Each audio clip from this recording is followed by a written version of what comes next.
Hi, welcome to the Big Data Workshop presented by the NSF Succeed program. This was originally a 2-day hands-on event that you can view at your own pace. To get access to the exercises and slide content, use the link below. What I'm going to talk to you about next is to kind of give you an overview of big data. And the idea is that we're going to go from here to very specific. So Brian's going to talk to you briefly about Hadoop, and then I'm going to talk to you in great detail about Spark, and we'll be doing lots of hands-on stuff. But we'll, of course, start with some smaller toy problems. And I want you to have the perspective that what we're going to do with these small problems, really you could be thinking in terms of terabytes or petabytes of data, certainly.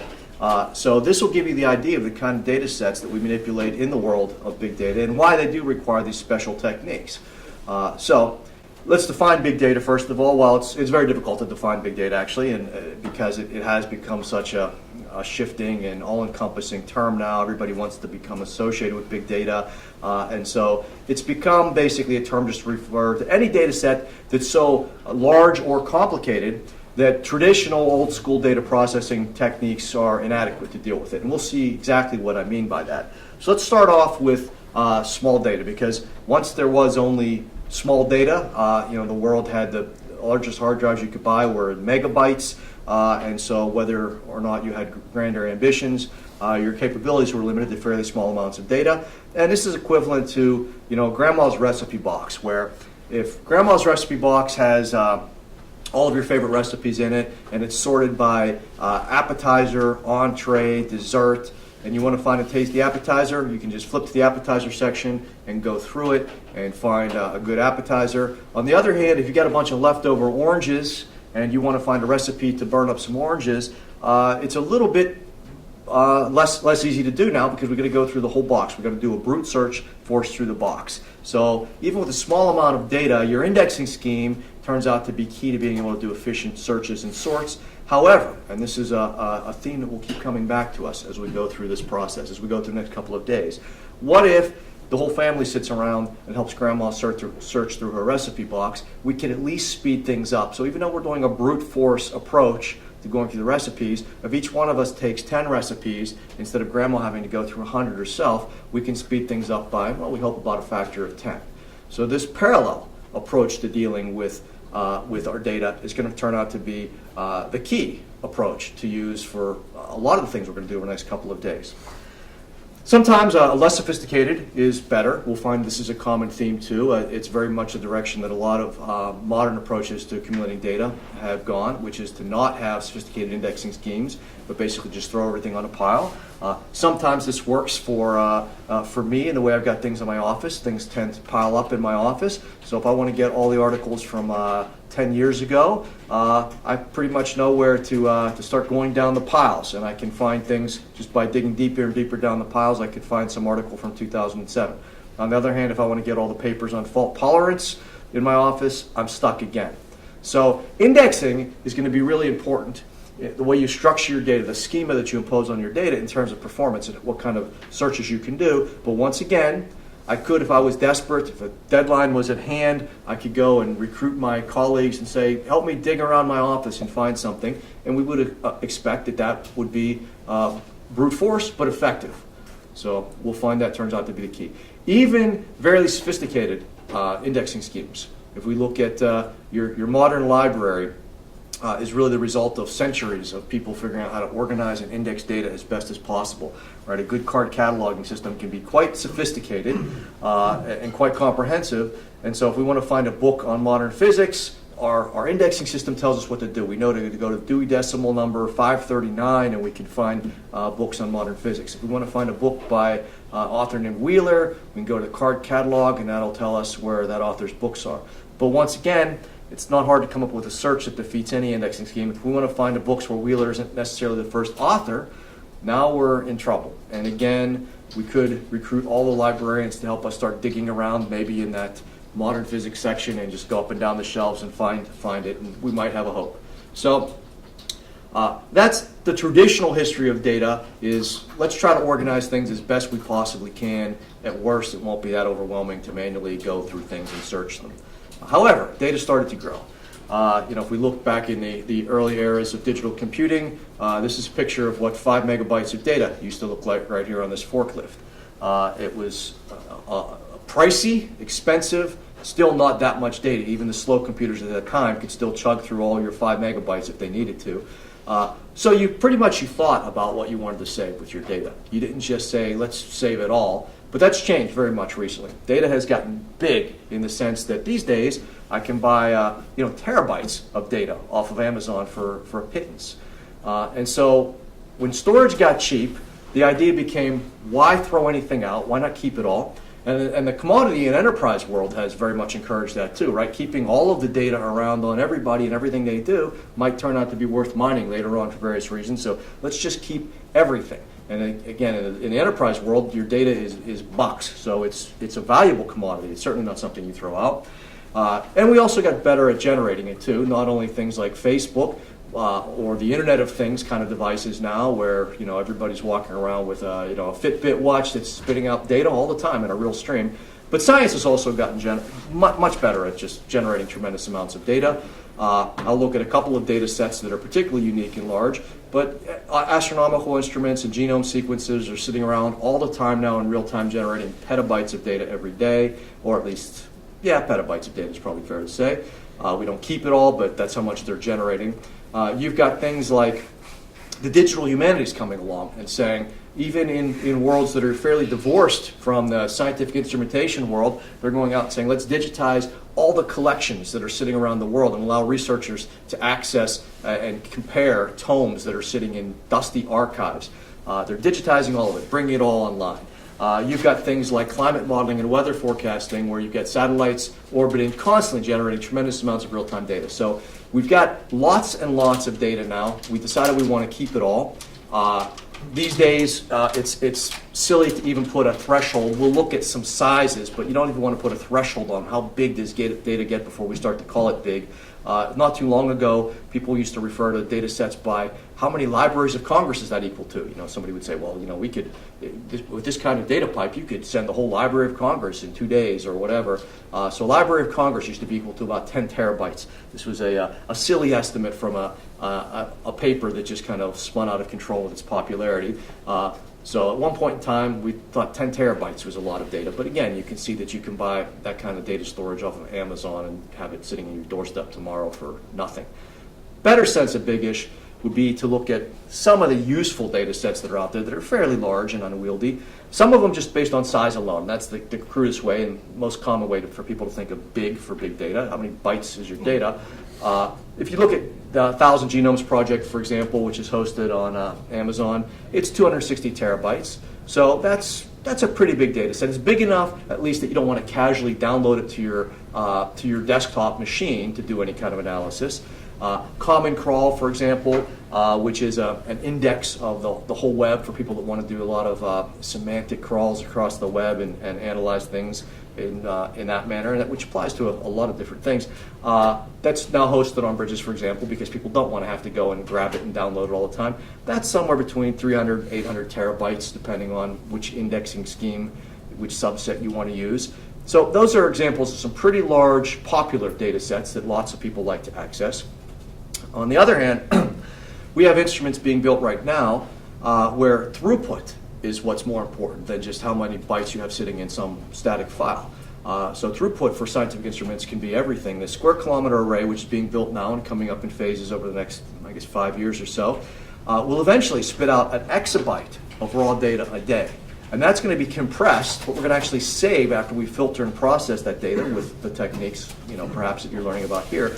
That's going to be compressed down to 10 petabytes of data a day that they want to save from that array. So that's a pretty impressive amount of data to keep archiving every day.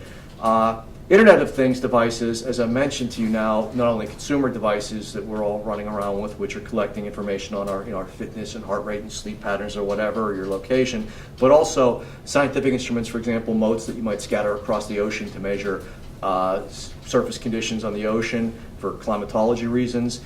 Those kind of devices are streaming all the time, and you hope to deploy them in that case in the tens of thousands at least. So you have a lot of real-time concerns. You'll learn the technique. Spark, for example, can deal with those kind of considerations. Another way to look at large sets of data is the complexity of the data set itself.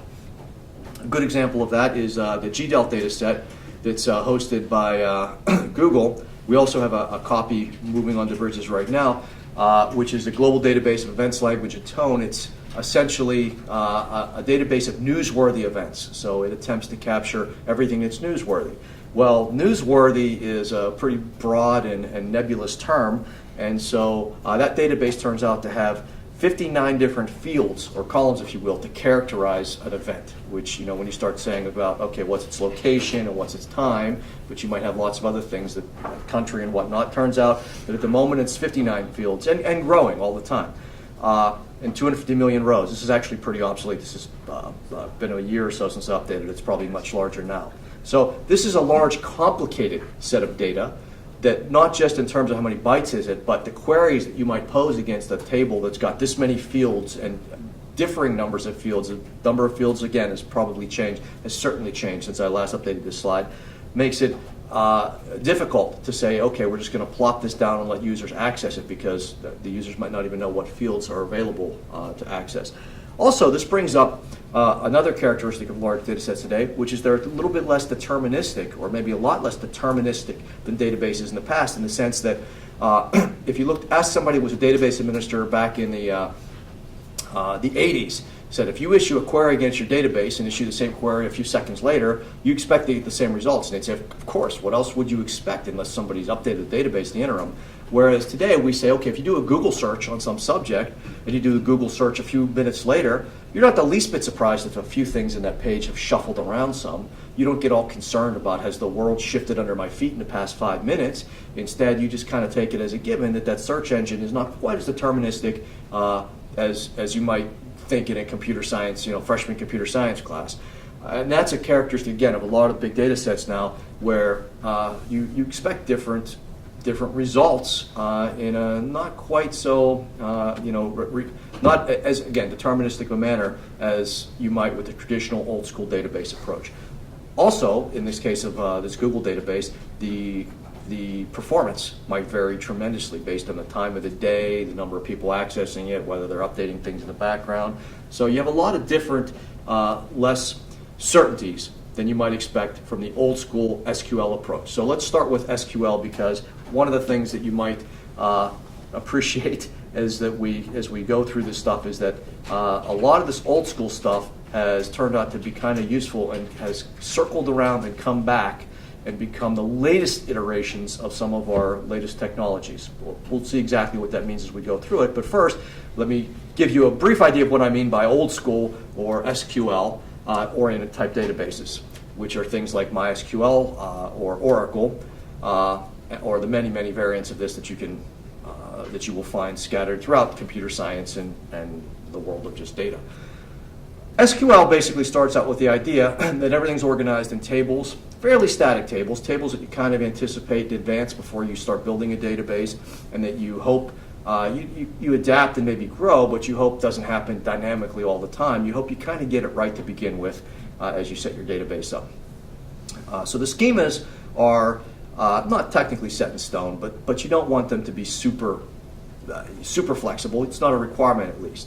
That doesn't fit with today's agile development approach to data, which is that we just want to start accumulating data in whatever form and grab everything we got, pile it in the database.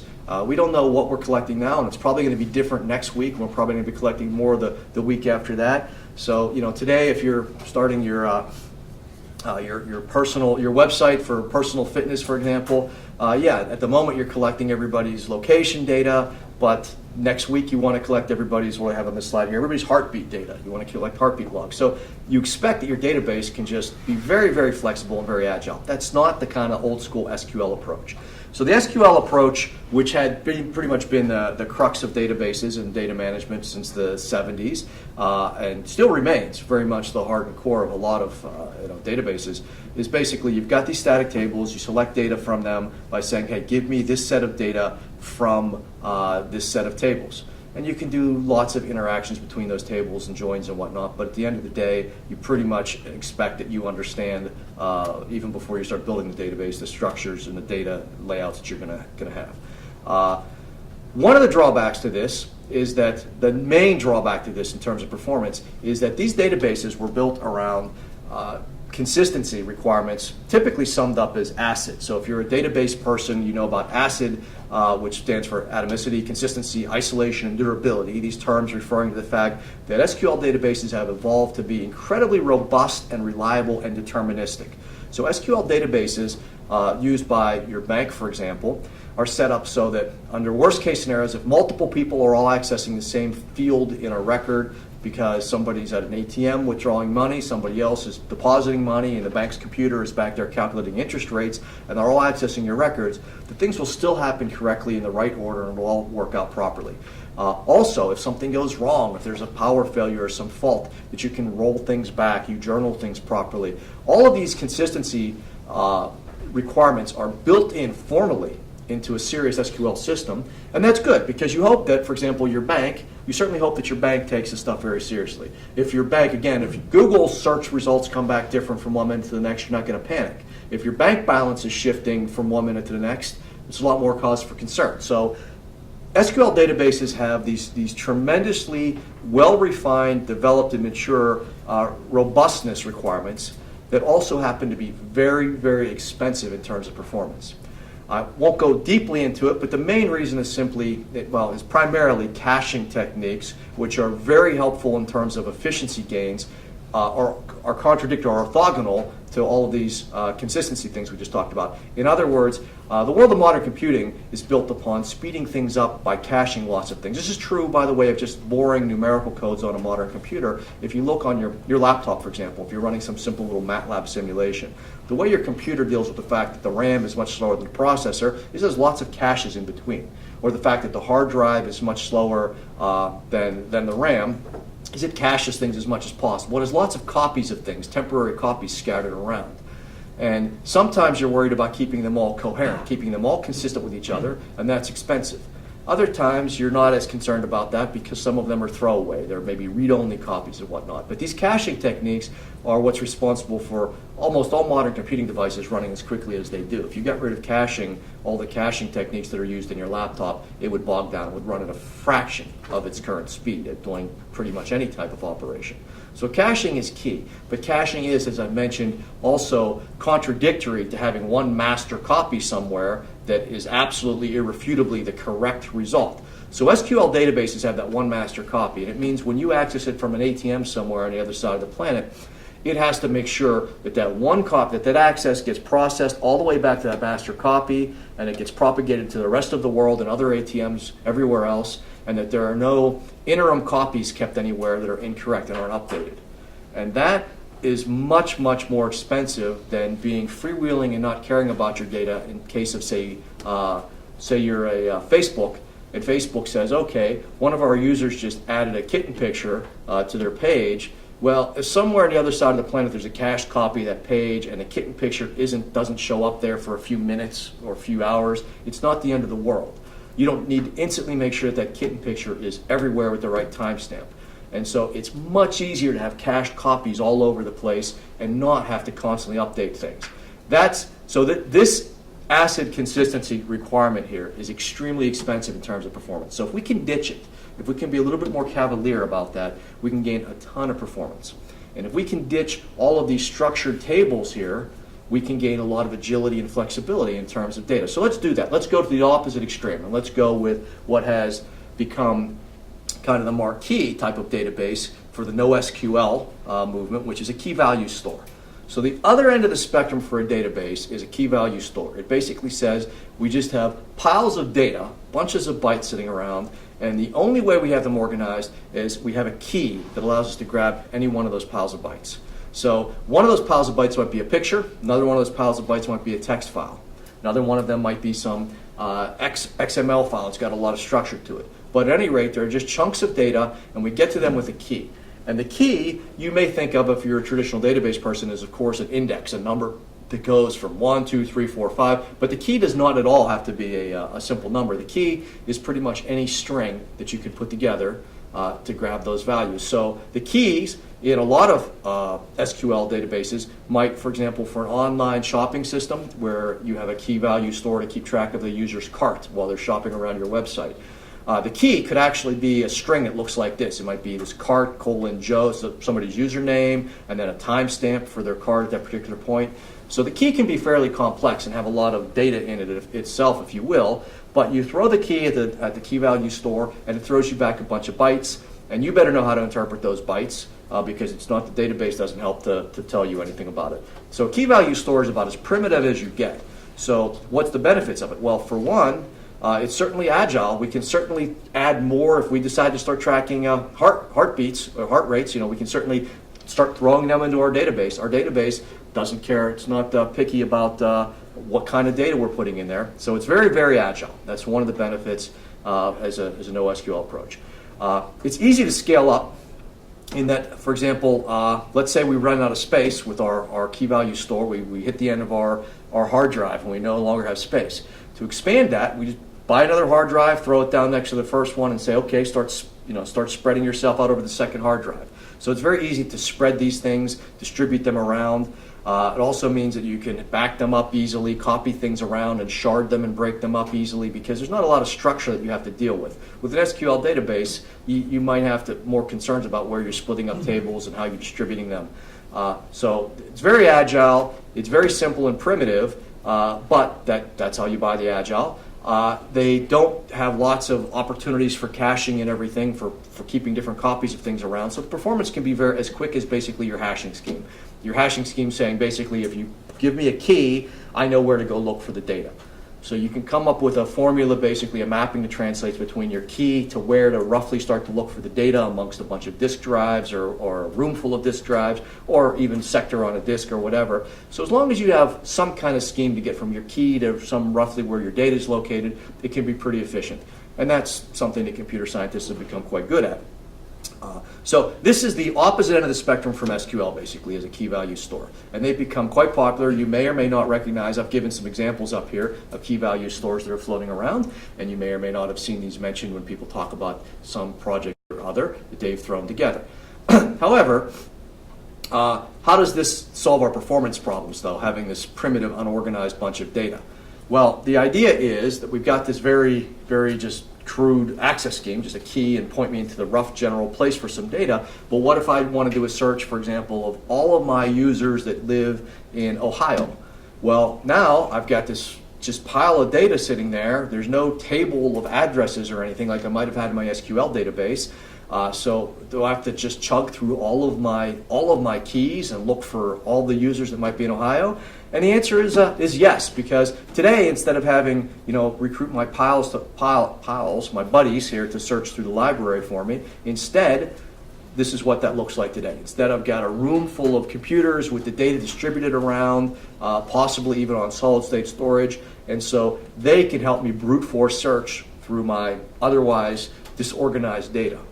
And so even though a key value store doesn't seem to bring us a lot of efficiency to organization, we can still make up for that by just brute forcing it with modern computing power. And we'll see how Spark in particular gives us this behind the scenes parallel. It gives us this army of librarians at our fingertips.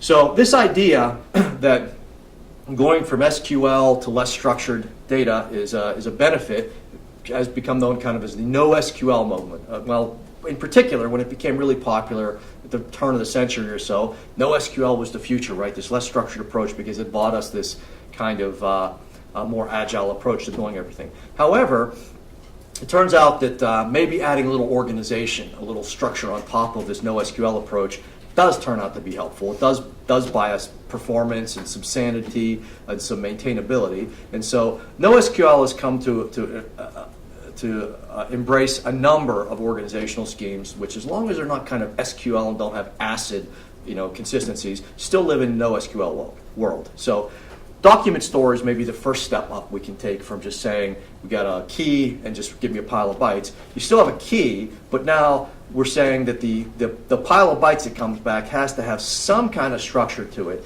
It must be some kind of object that the database can deal with.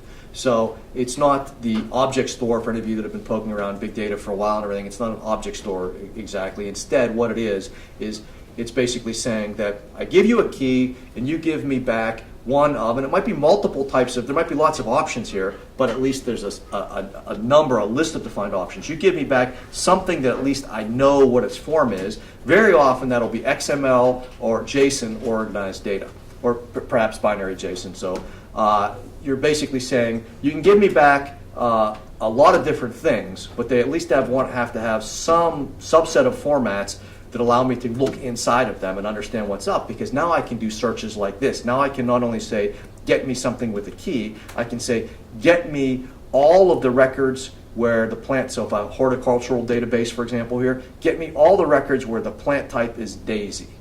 Well, now the database itself can actually understand how to look through the records here, because there's some kinds of records. It can look through the records and find all the plants equal to daisy. And these can actually be fairly complex searches, so you can do, essentially write your own functions to do as complicated searches as you want, link queries or JavaScript type functions. But the idea is at least I can write a function now because I know that the database has some understanding of how to look at the data. So this is what a document store is. Not full SQL, we get some fairly loose options here and a lot of flexibility, but at least we can do something a little bit more structured. An alternative to having, to abandoning completely fields and columns, but still having flexibility, is a wide column store. And this has become a very popular way to organize data. As a matter of fact, that GDELT database that I mentioned earlier of news terms, where we're tracking news events and where there were 50-some fields when I last peeked at it, that is a wide column store, because as users want to add new fields, they can do so without having to go back and refactor the whole database. So a wide column store gives us some of that SQL kind of columns structure, but it's not predefined. The schema isn't set in stone. And the way it can do that is by allowing each key to retrieve a bunch of data that itself has subkeys to it. I think of these things as 2D key value stores. And this gives us a lot of flexibility, because now we can have under these records here. So if we go down and look for Joe, if we grab the key for Joe and we grab the data that's there, we can look in, Joe has, for example, has an email address and a website. On the other hand, if we look at Mac only has a phone number. And so there's no structure. It can change from one user to the next. And it can happen dynamically. We can go down and add to this some entirely new thing if we want to, entirely new field on a key-by-key basis. So again, I think of it as a 2D key value store. You go down and get a key to get you one of these rows, and then each row has a bunch of keys that allow you to access the data within it. So it's very flexible. Looks kind of, if you squint, like a table, a legit SQL table, but yet retains an awful lot of agility in terms of changing it. The last data structure I'll talk about, way of organizing data that's fundamentally different, is a graph database. And graphs are kind of funny in that people are very comfortable in dealing with graphs in a computer science environment. If you're taking your first computer science course, very often you'll wander into doing a linked list, which is essentially a graph, data that's kind of one piece of data attached to the next. And you can make linked data structures, and a graph is the obvious way to approach a lot of problems algorithmically. So people are comfortable with that. But as soon as it turns into a formal, actual sit it on a disk somewhere persistent data structure, it becomes very exotic, and people are not sure how to handle it. And yet graphs databases are very relevant and important to a lot of approaches.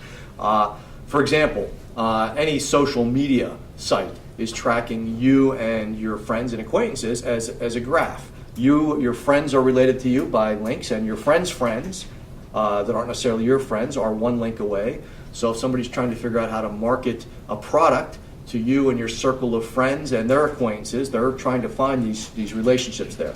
Or I think the most common way, common kind of search algorithm you might employ amongst a graph database is what I call what used to be the fairly common game of 6 degrees of Kevin Bacon, which is basically where the actor Kevin Bacon has been in lots of movies, and can you take any movie that you name, and can you, via 6 links of movies, get back to Kevin Bacon by actors that have been and shared in the movies. It was a very popular game for a while. Now I see some blank faces when I mention 6 degrees of Kevin Bacon. But at any rate, it's a good example of a search that you might do that can only be accommodated graphically. If you say, who are friends of your friends of your friends, That's a hard thing to drag out of just a database of people, but out of a graphical database, that's a very easy thing to get. So again, the idea being that the graph databases are very relevant to lots of structured data, and yet probably most of you out there, if I said name me a database, how do you put a graph on disk? How do you store these graph databases? You wouldn't have a clue, and that's common enough. But there are answers out there. So the graph databases you might come across are like Neo4j, GEMS, and these are great for capturing lots of graph relationships. The semantic web, the web itself, anything that's on the web is really very often a graphical relationship. One link going to the next. So they're great for graphs, but they can be very hard to visualize. So if you start thinking about a graph database, table database, easy to visualize, right? A bunch of tables. Graphical database relationships are hard to visualize. As a matter of fact, I like this image right here from the PDX Graph Meetup, which is a website for people that are interested in graph databases and whatnot. And this is one of their splash pages for 1 month.